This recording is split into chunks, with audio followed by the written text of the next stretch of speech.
Thank you for tuning in to this edition of Here's to Your Health on LA Talk Live. I'm your host, Joshua Lane. And our first guest is involved with nutrition. His name is Frank Tortorici. And his dad was involved with nutrition. His mom's involved with nutrition. And Frank is a personal trainer and a wellness teacher who we were chatting before we went on the air. And he has a great background in wellness and read some of the, in my opinion, important authors. Frank, welcome to Here's to Your Health. Thank you for having me, John. Thank you. Happy to have you here. Please get close to the microphone. This is not a mime show, Frank, please. Thank you very much. All righty. So you do personal training here in Los Angeles, is that correct? Yes. Okay, yes. do me a favor. Close to the microphone. Otherwise, it's me talking to myself. Okay, good. How did you get involved with wellness? Well, I was exposed to various different forms. As I was saying earlier to you off camera, my dad, when I was in third grade, was diagnosed with multiple sclerosis, and through that, he started pumping Gary Knoll through the house. Gary Knoll, So, a great author. So as a child, I was exposed to that, and I was taught about the importance of vital foods and supplements. But, obviously as a kid, you only grasp what you want and keep it moving. For sure. But I think the big thing for me personally was when I was in third grade, fourth grade, I was diagnosed with Tourette syndrome. And for those listeners who do not know what Tourette's is, please give me a definition. The best way to describe it is it's an overabundance of dopamine in the brain, which creates involuntary movement. Therefore, the person that is diagnosed with it is not in control of the movements or the things that they're doing. So a lot of people sometimes will have nervous tics, but a doctor will classify it as Tourette syndrome if there's 2, 3, or more of those common symptoms to label it as Tourette's. So as a child, I had a lot of drugs pushed my way, and I never felt right. I never even really, I think the longest I took one was Halidol for about 2.5 weeks, and I just did not work for me. Halidol is a very powerful drug. Did not work for me. Halidol's not used any longer, is it? I don't even research drugs like Halidol that anymore. and Thorazine, Yeah. those drugs used to cause all sorts of terrible neurological problems in and of themselves. Yeah. I thought those were more like 1950s kind of drugs. Yeah. Well, I did it for about a week and a half to 2 weeks, and I felt like a complete zombie. So I pretty much suffered my whole life growing up, but I always had a very mild case. I never had the typical stereotype case of Tourette's, blinking of the eyes, head snapping, internal noises. So when it came time for taking tests in school or going to a library, it was a very stressful situation for me because I did everything I could to mask the symptoms and not make it as noticeable. So fast forward then, when I was in 8th grade, I was exposed to bodybuilding. A cousin of mine was competing as an all-natural bodybuilder. I went to his contest, and it just lit my world on fire. Where was that? I was in Long Island, I think in Wantagh, believe it or not. And growing up, I played a lot of sports, baseball. I was very active in the all-star team baseball for 8-9 years. But once I went to this contest, it just changed everything for me. So I started working out, and then in 9th grade, I did my first all-natural bodybuilding contest. Excuse me, and your health at this point is now good, is that correct? No, because at that point, I'm taking a lot of the generic bodybuilding supplements, eating the high-protein diet. Oh, I see, okay. I didn't really understand holistic or wellness yet at that point. And then in June of 2000 is when I had my aha moment. I was just suffering really bad, and I just went home one day, and I started researching ways to treat Tourette's holistically. And one of the common things that I did come across with treating it holistically was the candida and yeast growth in the intestine connection to Tourette's, bipolar disorder, depression, autism, attention deficit. I started coming around that common thread. So I started... Excuse me, do you remember what author was promoting that? Yes, Dr. Bruce Seaman, S-E-M-O-N. He's from Minnesota, but he actually had an office out here in L.A., and I was traveling back and forth here at the time. I was still living in New York, and I had the opportunity to meet with him.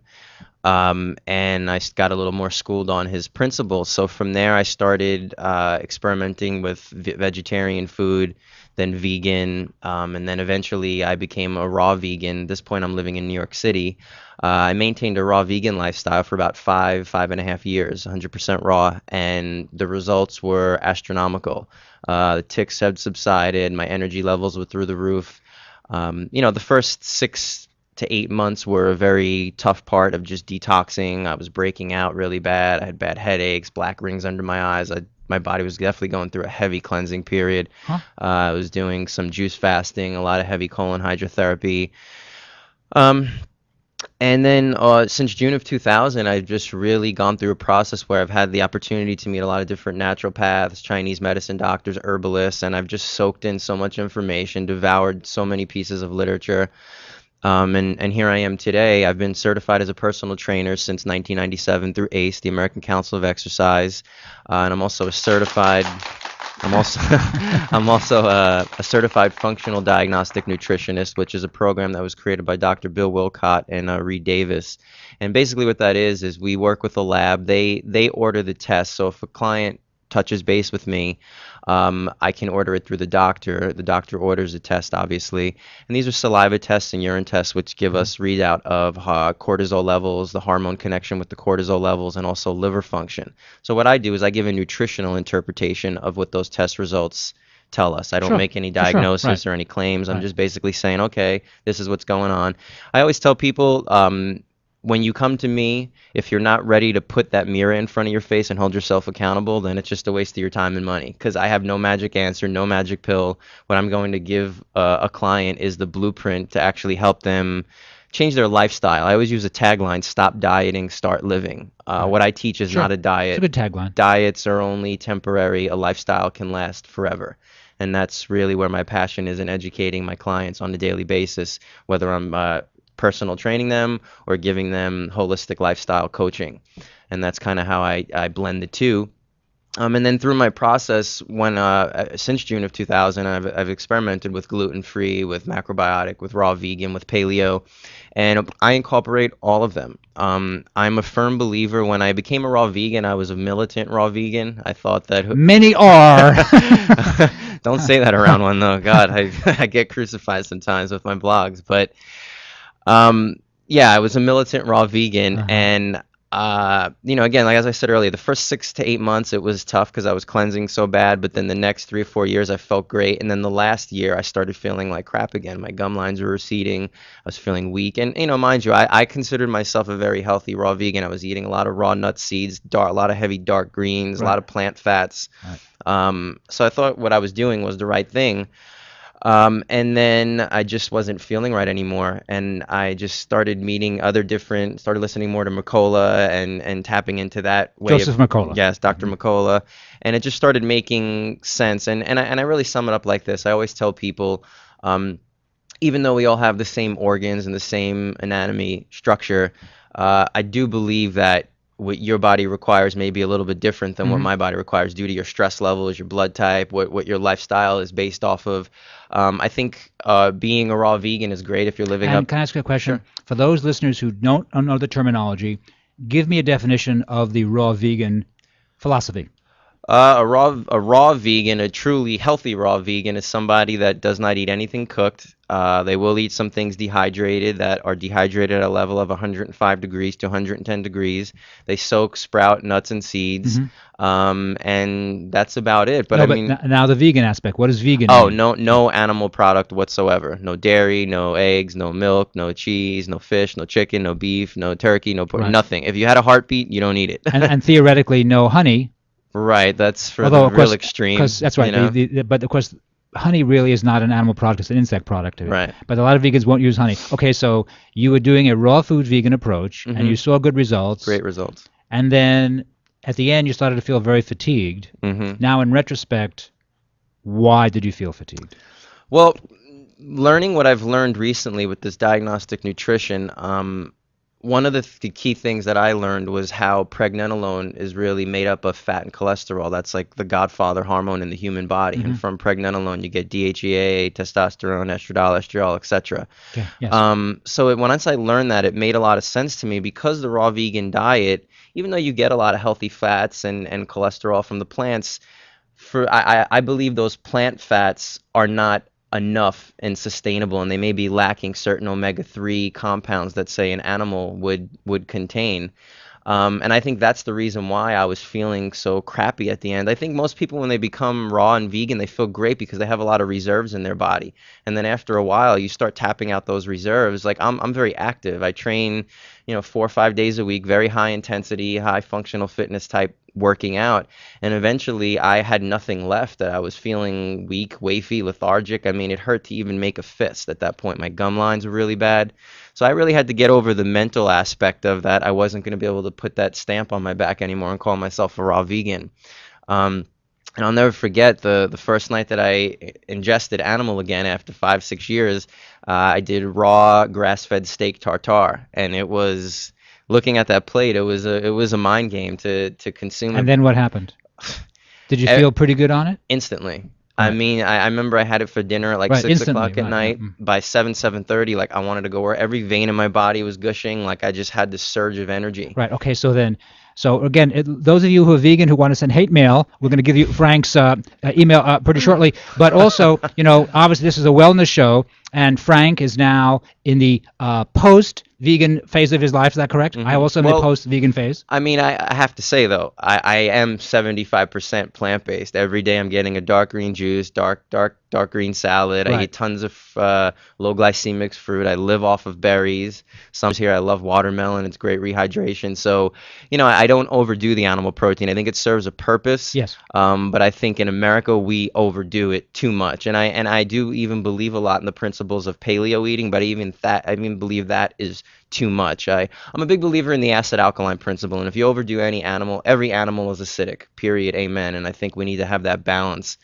with the plants and the animal to have that acid alkaline balance to prevent anything. But I will say, from everything that I have researched, I do feel that if somebody is terminally ill or they're sick and they really want to go the holistic route, I think it's safe to say that going 100% plant-based to detoxify the body and to get those type of toxicities out and bring the body back to a place of homeostasis, a raw vegan diet is very, very beneficial for somebody dealing with something like that. For me, animals are very building, plants are very detoxifying and building as well. So, depending on where you're at in life and what you're looking to accomplish, God has provided us with both ends of the spectrum for whether it's building or cleansing or both, depending on what you're looking Frank, for. I think your approach, your understanding, in my opinion, is absolutely right on the money. And I think that if a person was a cancer patient, it's probably better to be vegan. Mm-hmm. And I actually agree with all your ideas. But let me just add this. Mm-hmm. Here's what I do when I work with vegans, because after all, I was vegan for 6 years in the 1970s, and I was vegetarian from age 16 to age 48. And, then now I'm in the post-vegetarian phase of my life, as I said. It's a cute phrase that I like to think that I coined. And I think the vegan idea has merit, especially eating organic, eating freshly fruits and vegetables, not eating Coca-Cola, Hershey bars, alcohol, all sorts of terrible stuff. And that's all good. And it'll take you kind of far. Mm-hmm. But then the question is, I think this is a fair question, is the vegan diet what has much merit? Is it enough? And the answer I come up with is, it is not. Because we humans, actually, have always historically been fish eaters. We humans have always lived on the coast, where the climate is more moderate, and we eat oysters and shrimp and crabs and mussels and fish that swim because we are smart enough to catch them and big enough to catch them. And really, we're not really necessarily big enough to run down deer or antelope, although we learn to hunt in packs as men and use equipment, and we can bring down deer and antelope. But humans have always been fish eaters. So the whole vegetarian idea is really something that some intellectuals came up with and promoted, and that's no problem. But it's not the historical development of man. It's not how we evolved. It is not what we did. Of course, it does have some merit. And even, by the way, the term vegetarian is a new term.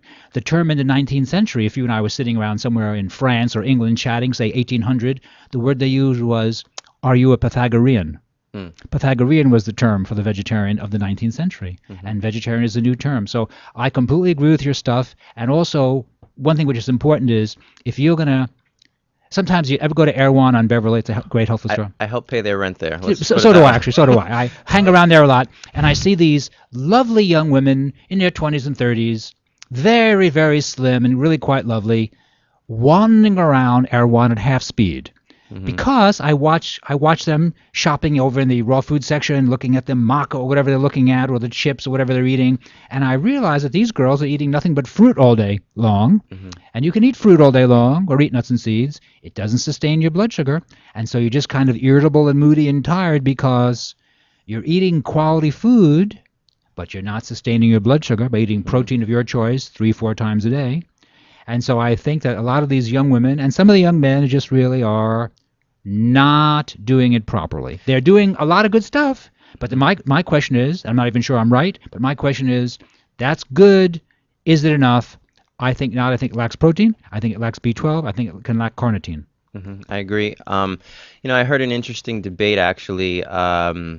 Drawing a blank. It's Underground Wellness is the website, but he did the Great Health Debate, and he had teachers from the meat eating standpoint and vegan. In one episode, he had Dr. Gabriel Cousins, who's a Gabriel raw Cousins, vegan, yes, for sure. and Dr. McCullough, and they both agreed, and it was great to hear it out of Dr. Gabriel Cousins' mouth, saying that there are too many vegans running around the world that are malnourished. Yeah. And he simply said that if you are going to live a vegan lifestyle, you do not have the luxury to just eat here and there. Like, it requires a structured game plan every day of the proper foods, supplements, and that to me really resonated because I meet so many unhealthy meat eaters and I meet Yes, so for many sure. so many That's for sure unhealthy true. Very true. vegans. That's very true. And when we say meat eaters and vegans, you touched on organic before. I mean, we talk about that because that goes without saying. But for listeners that if this is a whole new conversation, that's very crucial to mention that whether things are organic or not. I mean, today you cannot call an apple an apple. You need to know, was it genetically modified? Was it heavily sprayed?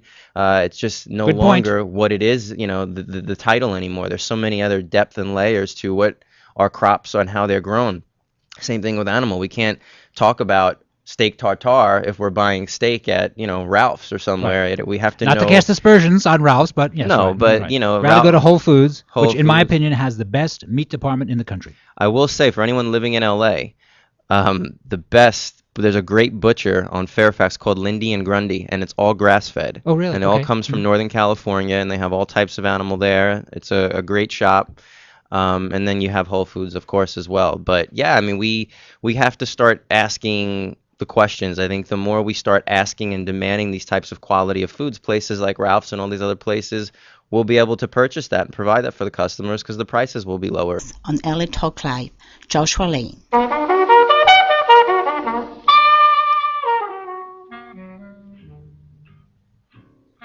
We're back.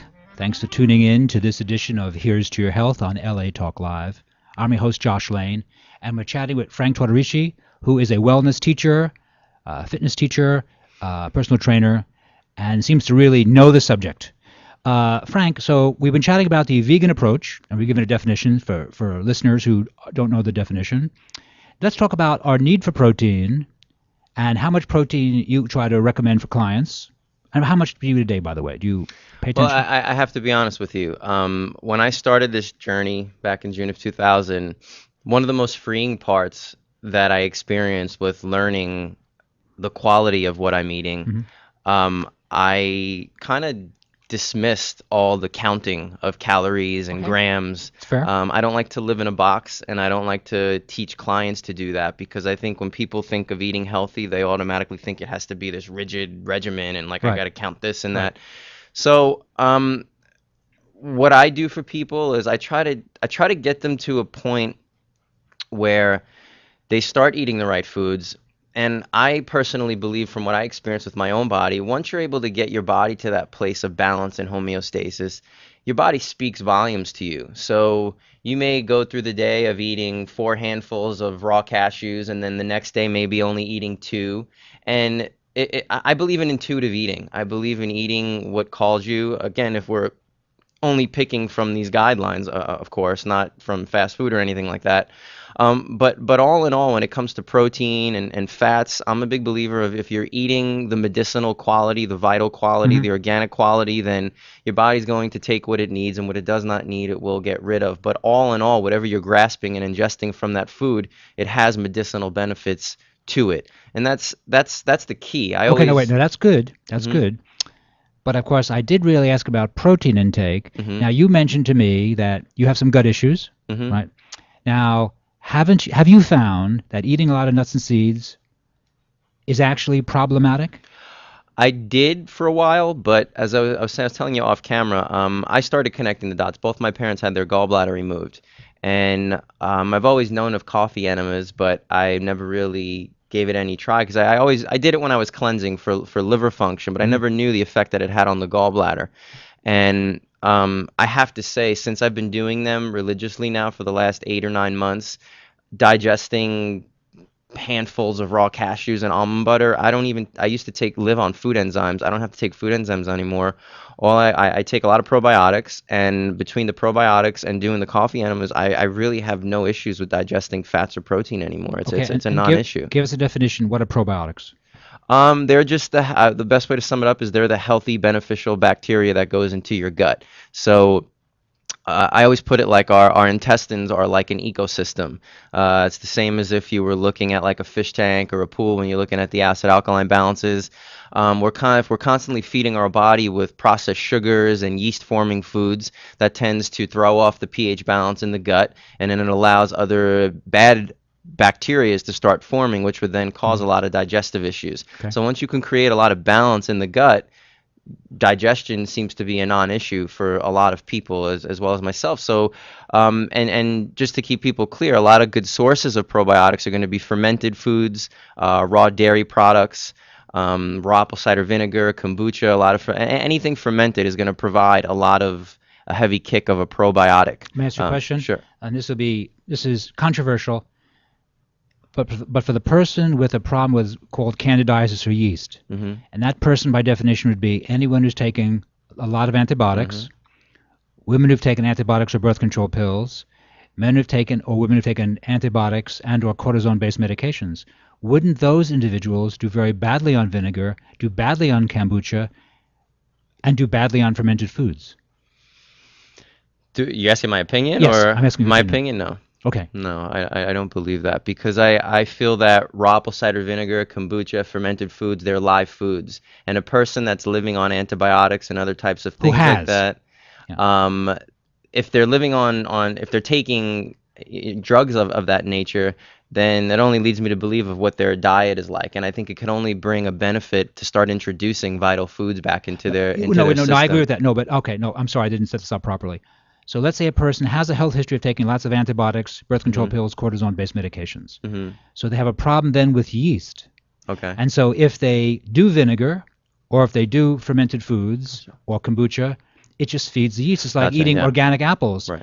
That's fantastic. But if you have a history of candidiasis, if you eat organic apples, then you wonder, well, why is my skin breaking out, or why am I getting night sweats, or why am I getting other yeast-related symptoms? Because it makes you yeasty, even Sure. 10, 15, 20, 50 years later. Well, I think That's my question. Yeah, I think Do you when agree with that get- premise? I do, because when you get down to the nitty gritty of it, if you're trying to alleviate candida or a bad yeast growth Right. or a yeast infection, it's going to require that process of cleansing the system first before you can put certain types of foods back in to maintain, to get yourself placed to a back of vitality.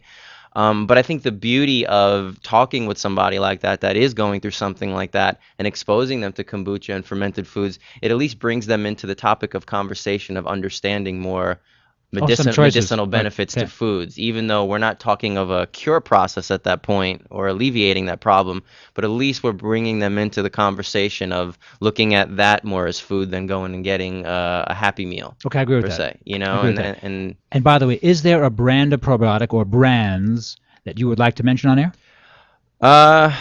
as far as supplements, I think Jarrow is a great company. Garden of Life, I really like. And that's pretty much it. I Okay. honestly, I try to lean on the food itself. Right, gotcha. And then, if I have to, there's also another great, I'm drawing a blank. It's the garlic supplement. Kyolic? Yes, Wakanunga? and they have a Candida yeast formula, and it's got probiotics, and that's what I actually take. I take 2 in the morning, 2 at night, especially on days when I do the coffee enema. I take 2 or 3. I also have a colostrum product with probiotics in it. Who's that? Symbiotic? Yeah. Symbiotic yeah. are very lovely. Yes. Yeah, I like them a lot.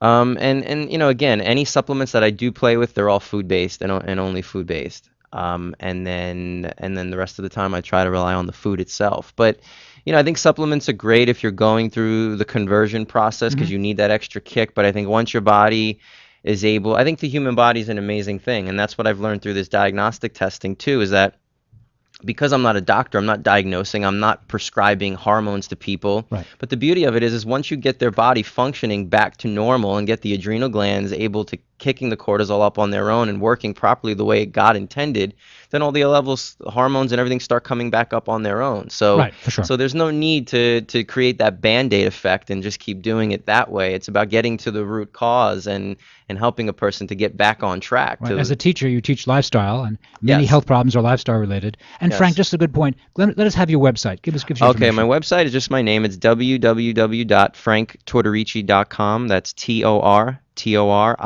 franktortorici.com.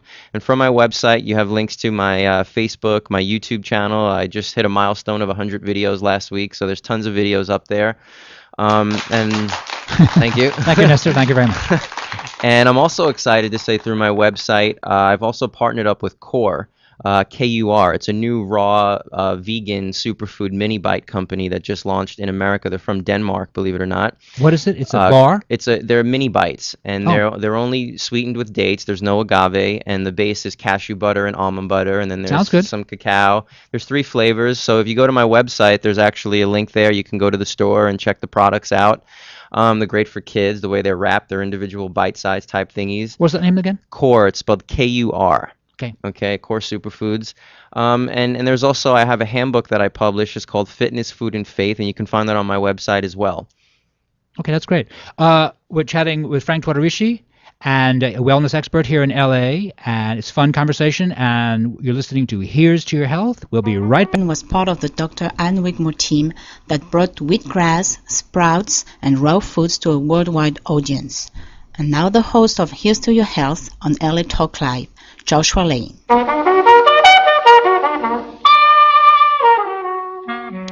We're back. You're listening to Here's to Your Health on LA Talk Live. I'm your host, Josh Lane, and we're speaking now with Frank Tortorici, who is a wellness teacher who had health problems as a young man and has conquered them through a variety of ideas, and seems to be very knowledgeable, quite frankly, and have a good sense of direction of wellness. So when it comes to nuts and seeds, so what did you have for breakfast today? Let me ask that breakfast question. What did I have? I use the Lydia's raw granola. Oh, Lydia, I eat. very lovely product. So every morning, pretty much every morning, I'm a very creature of, I'm habitual in that sense. So every morning I have my cup of yogi peppermint tea for digestion Okay. with my probiotics. And I have the raw granola. I add raspberries, blueberries, strawberries, some bee pollen, some cacao powder and maca powder. And then I use raw goat milk or raw cow milk. And that's my breakfast Well, every that sounds morning. like fun. I think most people would kind of like that, actually. If they It's could try it, good. they think, oh, It that tastes good, definitely really. fuels the workout, that's for sure. Yeah. There's a lot of fat and protein in there to burn off. So, Definitely. So it's a good kick in the morning, definitely. And so on bee pollen, now bee pollen is not as popular as it once was, I think. hmm And how much bee pollen do you use? I just sprinkle like maybe a teaspoon on it to a tablespoon. It's local from Southern California, so So you use a teaspoon to a tablespoon, which actually is kind of a lot, is it not? yeah. I started out very small, but my whole life I suffered with allergies, and I still do to this day with environmental allergies. Uh-huh. It's weird. I seemed to nip it in the bud when I was living in New York the last 2-3 years, and then once I moved out here, it's tapering off. But my first few years out here were horrendous as far as hay fever was concerned. And do you think it's from, I mean, we do have a problem with air pollution here in Los Angeles. It's better than it was in the 70s, but still Yeah. it's an issue. It's Yeah. an issue out here, so Yeah. it could be environmental. I'm sure it is, yeah. But I have seen some good results with doing the bee pollen. And then obviously, the longer I've lived this way and the more I've cleansed, I think, because at the end of the day, I believe allergies are just an immune response. So I think once you kind of tweak your immune system and get it to a certain point with your environment, you're able to sustain any type of allergy effects in that way. So yeah, the bee pollen I use sparingly, but even that, again, back to that Mercola and Gabriel Cousins conversation, it was interesting that they both agreed on one thing, and it was that from a vegan standpoint, spirulina and vegans who did consume bee pollen, those were the only, this is from Gabriel Cousins' mouth to all the vegans out there that want to hit me with a bow and arrow right now. Gabriel Cousins did say that he believes spirulina and bee pollen are the easiest digestible forms of protein for a vegan. And then Dr. McCullough touched on that raw eggs were the best easily assimilated protein for animal eaters. So I just think Raw eggs. Yes, Uh-huh. yes. And I do that. There's a company, Vital Farms. They're pasture-fed chickens. You can find them at Whole Foods. A lot of mom and pop shops carry them. So I will throw them in a smoothie every now and then. You really prefer the raw egg to the soft-boiled egg? I mean, honestly, I find that digestion-wise, I have a tougher time with a cooked egg than a raw egg. And how many raw eggs do you use a day? I don't use it frequently, but when I do, I'll throw like 2 or 3 in a smoothie. Yeah, there's times I'll make a green juice and then pour the green juice in a blender with some frozen berries and throw the raw egg in it there with an avocado, make it like a thick, creamier texture. So So, what is the downside to using raw egg? well, I mean, you're gonna have to, face the whole salmonella thing, but I do believe that. That is certainly that could be an issue, could it not? Salmonella could be a Sure, problem. Yeah. sure. But I do believe that when you're consuming animals, it's no different than human beings. Back to that acid alkaline principle. I believe when when an animal is alkaline, like even when you're doing grass-fed meats or grass-fed milk, which is why if I do, when I only consume raw dairy, but it has to be from a grass-fed animal. I do believe in the principle that when an animal is that alkaline, it's going to, disease and virus and mad cow disease and all that salmonella are going to have a very tough time breeding in an alkaline system like that. A healthy cow, right? Yes. For sure, right. So yeah, mad cow tends to be from cows who are fed Sure. literally cow parts of other cows, and also fed fecal material. They actually feed them fecal material. So is it any wonder that the cows become very sickly? Yeah. And mad cow, it tends to be really what the animals are fed. Absolutely. So I do believe that. And then I think too, the beauty of like a raw egg and raw dairy, we live in such a germophobic society, and I think the bacteria is a good thing. It puts your immune system to the test, and it strengthens your immune system in the long run. So not only is it providing you with adequate fats and cholesterol and protein, but it's also building your immune system through the bacteria. It's no different than a raw vegetable juice as well. That's the reason why we do not see those in stores, because they put right on the. There are a few cold pressed juices now that are catching. Yeah, it's kind of starting to happen a little bit. It's booming a little bit nice. more out here. It's the same reason why they have to put that disclaimer on the bottle. Anyone with a weakened immune system or that's elderly has to be careful, because there could be a bacteria in here that could, compromise the immune system, even from a raw pressed juice or a juice that's cut with a juicer, whether it's pressed. So, I think there's something to be said about the whole raw vegan and raw animal. Like, you are introducing different types of bacteria into your body that's in the long run going to build your immune system. I mean, it's funny to me that society looks at that as weird, but they'll think nothing of getting a flu shot. And really, the flu shot kind of has... the authorities tell them to get the flu shot. The authorities, Sure. And when they have a lot of power still, the authorities say flu shots. People think, okay, yes. And let's give the flu shot the benefit of the doubt. Let's say they work in every case. But of course, they work in probably less than 15% of the cases. They do not work. But why does it work? Because you're getting the flu virus put into you, along with mercury and formaldehyde and aluminum, all the other fun stuff. I mean, that's how a flu shot technically works in the human body. So why, that's okay, but throwing some raw eggs in a smoothie or something is like, oh God, The people are afraid. It's funny when people know what they're told. Unless, of course, there's someone like you or I who investigate food. Right. You and I love food, know the value of food as a healing tool, and so we have more depth of information about this subject than the average person they go to Burger King because they think, oh, Burger King, that's convenient, I'll go there. They don't think about the subject. They don't see food as a technology, which you and I do. And so we use food because it's also our favorite subject, no doubt. It's probably your favorite subject, as it is mine. I'm Italian. I'm Sicilian. Don't talk to me about loving food. Yes, you love food, So, and we get into it, and you think everyone knows what we know, but no, they don't, because they're busy focusing on building bridges or painting paintings or running internet radio stations and knowing the technology there. And there's so much new technology. And after all, and food is a tool. And food, it can be used as a technology to heal the body, or it can make the body sickly. Processed food can make the body sickly. Coca-Cola is a bad idea. Jack LaLanne, who I'm a big fan of Jack LaLanne, when I was much younger, and I'd hear him, he would never give a trademark name. He'd always said soda pop. And I always thought, okay, but that seems kind of lame. I always thought, no, Coca-Cola's bad for us, Pepsi-Cola's bad for us, Dr. Pepper's bad for us. So I always mention those names because I want people to know that we want to not drink that. Yeah, and this is what I tell people. It's like, we live in a world, and it's a world. It's not even just this country, but this world. We feed our bodies based off of what it's breakfast, it's lunchtime, it's dinner, it's time to eat.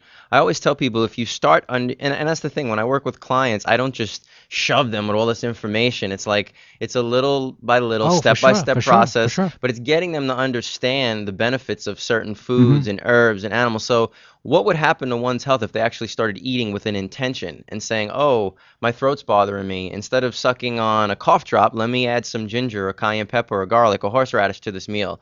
My knees bother me. I got some inflammation. Let me take some fish oil or eat some more avocados or take some turmeric, take the inflammation down. It's having the understanding of why you're eating what you're eating. Mm-hmm. Once you do that, your health completely changes. Right. It's never going to be the same again. And I've experienced that hands-on. And have you worked with some clients who really have had kind of really remarkable improvement?